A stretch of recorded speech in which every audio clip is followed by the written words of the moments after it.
ಮಳೆಗಾಲ ಆರಂಭವಾದೊಡನೆ ಸಮುದ್ರ ಸಂಗಮ ಪ್ರದೇಶದಲ್ಲಿ ಕೋಡಿ ಕಡಿಯುವ ವಿಶಿಷ್ಟ ಪದ್ಧತಿ ಇಲ್ಲಿ ಬಹುಕಾಲದಿಂದ ನಡೆದುಕೊಂಡು ಬಂದಿದೆ.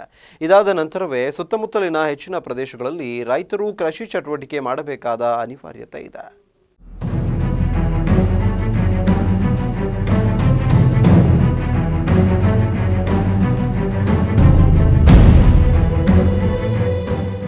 ಅಂಕೋಲಾ ತಾಲೂಕಿನ ಬಬ್ರುವಾಡ ಗ್ರಾಮ ಪಂಚಾಯತ್ ವ್ಯಾಪ್ತಿಯಲ್ಲಿನ ನದಿಭಾಗ ಎಂಬ ಸುಂದರ ಪುಟ್ಟ ಗ್ರಾಮವಿದೆ. ಮಳೆಗಾಲ ಆರಂಭವಾದೊಡನೆ ಸಮುದ್ರ ಸಂಗಮ ಪ್ರದೇಶದಲ್ಲಿ ಕೋಡಿ ಕಡಿಯುವ ವಿಶಿಷ್ಟ ಪದ್ಧತಿ ಇಲ್ಲಿ ಬಹುಕಾಲದಿಂದ ನಡೆದುಕೊಂಡು ಬಂದಿದೆ. ಇದಾದ ನಂತರವೇ ಸುತ್ತಮುತ್ತಲಿನ ಹೆಚ್ಚಿನ ಪ್ರದೇಶಗಳಲ್ಲಿ ರೈತರು ಕೃಷಿ ಚಟುವಟಿಕೆ ಮಾಡಬೇಕಾದ ಅನಿವಾರ್ಯತೆ ಇದೆ.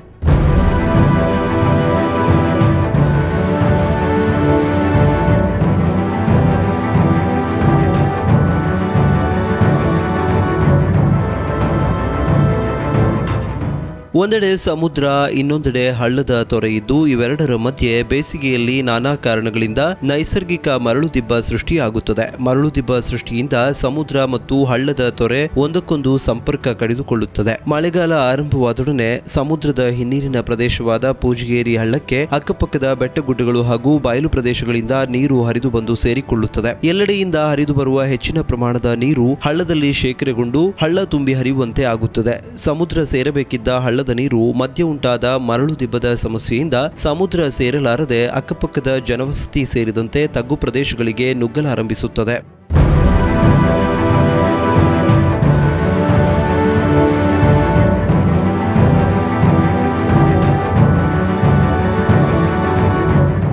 ಈ ವೇಳೆಯಲ್ಲಿ ಬಬ್ರುವಾಡ, ಬೆಳ್ಳಂಬಾರ್, ಶೆಟ್ಟಗೇರಿ ಹಾಗೂ ವಂದಿಗೆ ಗ್ರಾಮ ಪಂಚಾಯತ್ ವ್ಯಾಪ್ತಿಯ ಬಹುತೇಕ ಗದ್ದೆ ಪ್ರದೇಶಗಳು, ಪುರಸಭೆ ವ್ಯಾಪ್ತಿಯ ಕೆಲ ಪ್ರದೇಶ ಜಲಾವೃತವಾಗಿ ಕೃಷಿ ಕಾರ್ಯಕ್ಕೆ ಹಿನ್ನಡೆಯಾಗುತ್ತದೆ. ನಾನಾ ಕಾರಣಗಳಿಂದ ಹಳ್ಳದ ಅಂಚಿನ ಹೊಲಮನೆಗಳಿಗೆ ನುಗ್ಗುವ ನೀರು ಹಲವು ಅವಾಂತರಗಳನ್ನು ಸೃಷ್ಟಿಸುತ್ತದೆ. ಹಳ್ಳ ಮತ್ತು ಸಮುದ್ರ ಸಂಗಮ ಪ್ರದೇಶದಲ್ಲಿ ಮರಳು ದಿಬ್ಬವನ್ನ ಕೊರೆದು ನೀರು ಹರಿದು ಹೋಗಲು ಅನುವು ಮಾಡಿಕೊಡುವ ಮೂಲಕ ಹಳ್ಳದ ನೀರು ಸಮುದ್ರ ಸೇರುವ ನೈಸರ್ಗಿಕ ಪ್ರಕ್ರಿಯೆಗೆ ಚಾಲನೆ ನೀಡಲೇಬೇಕಾಗುತ್ತದೆ.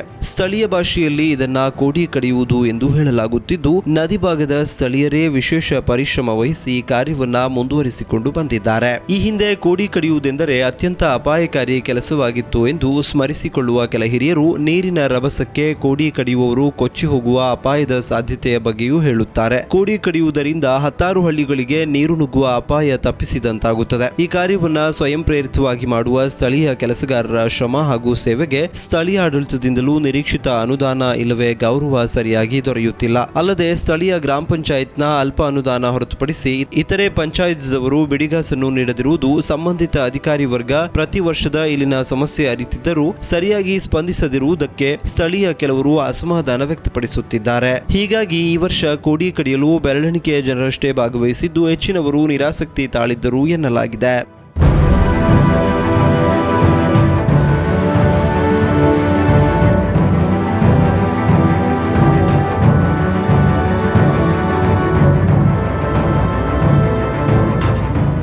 ವಿಸ್ಮಯ ನ್ಯೂಸ್, ವಿಲಾಸ್ ನಾಯಕ್, ಅಂಕೋಲಾ.